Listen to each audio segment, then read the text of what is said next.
हाँ, ये मैं ही हूँ।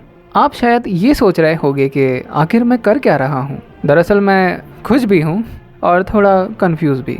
क्यों? क्योंकि अब मैं सिंपल आदमी नहीं रहा। होए, कोई भी कुछ गलत नहीं सोचेगा। अब मैं एक सुपर ह्यूमन बन चुका हूँ। कैसे? ये जानने के लिए शुरू से शुरू करते हैं।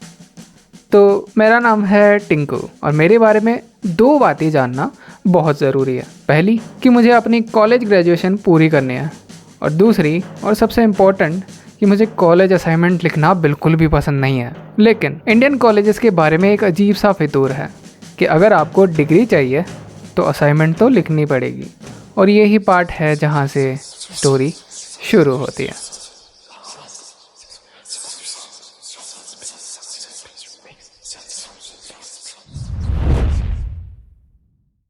वो भी एक नॉर्मल दिन ही था। बिल्कुल नॉर्मल। हर रोज़ की तरह मैं अपने over prized rented 10x10 room में से सो के उठा। फिर मैंने ब्रश किया, कॉलेज के गेटअप में आया, पूरी रात जागकर करी गई असाइनमेंट को बैग में रखा, लिफ्ट से नीचे उतरा, रास्ते में एक अजीब से इंसान से हाथ मिलाया और मुंह उठाकर कॉलेज आ गया। मैं अपनी क्लास की पहली बेंच पे आके अकेला बैठा ही था, तो ठीक उसी समय कुछ गुंडे सीनियर्स आ गए। It was this moment that I knew कि फिर से लगने वाले हैं। क्या रे बंटर पकड़ बैठा है। चल तेरे को काम पे लगाते हैं। ये ले असाइनमेंट, शाम तक कर देना। मजे कर, क्योंकि हम तो करने करने वाले वाले हैं। हैं।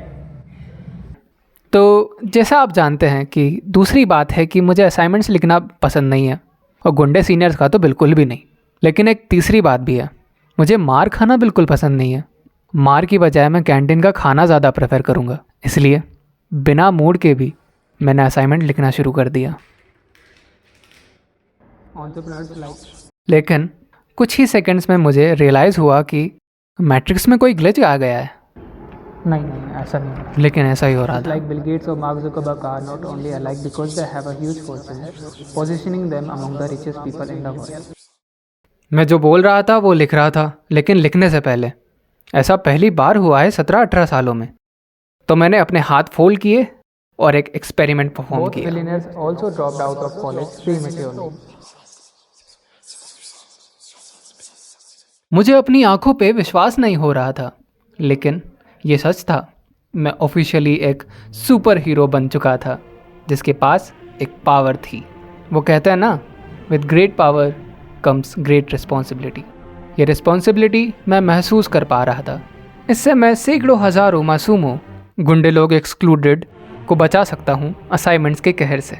वो लोग असाइनमेंट्स ना लिखकर बहुत टाइम बचा सकेंगे, कुछ प्रोडक्टिव करेंगे, देश के काम आएंगे, कोई स्टार्टअप खोल के जीडीपी में कंट्रीब्यूट करेंगे, सिर्फ मेरी वजह से। नाउ आई एम बिकम वॉइसर, द डिस्ट्रॉयर ऑफ असाइनमेंट्स। अरे कैंसिल, ये नहीं लिखना था। लेकिन एक सेकेंड, ना तो मुझे किसी मकड़ी ने काटा, ना कोई सिरम बॉडी में इंजेक्ट हुआ, और ना ही मेरा बाप बिलीनियर है। तो ये एबिलिटी आई कैसे? कल तक तो सब नॉर्मल था, और सुबह जब उठा तब भी नॉर्मल था, ब्रश करने के बाद भी नॉर्मल था, असाइनमेंट भी नॉर्मल तरीके से ही रखी थी, लिफ्ट से भी नॉर्मल ही उतरा था, अजीब आदमी से हाथ भी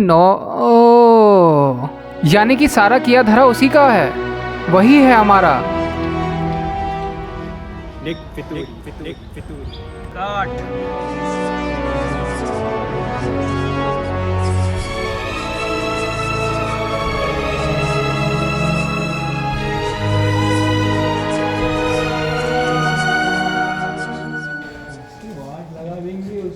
बहुत चल रहा था भाई, साला बहुत चल रहा था। लो तुम्हारा असाइनमेंट। क्या रे पंटर, चोमू लेके आएगा माथे में? 15 मिनट में कैसे किया रे तू? चाहे तो चेक कर लो, पूरा किया है।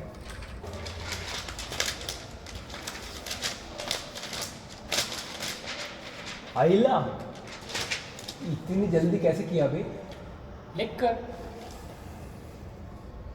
लिखने से याद आया, वैसे लिखा तो है। चो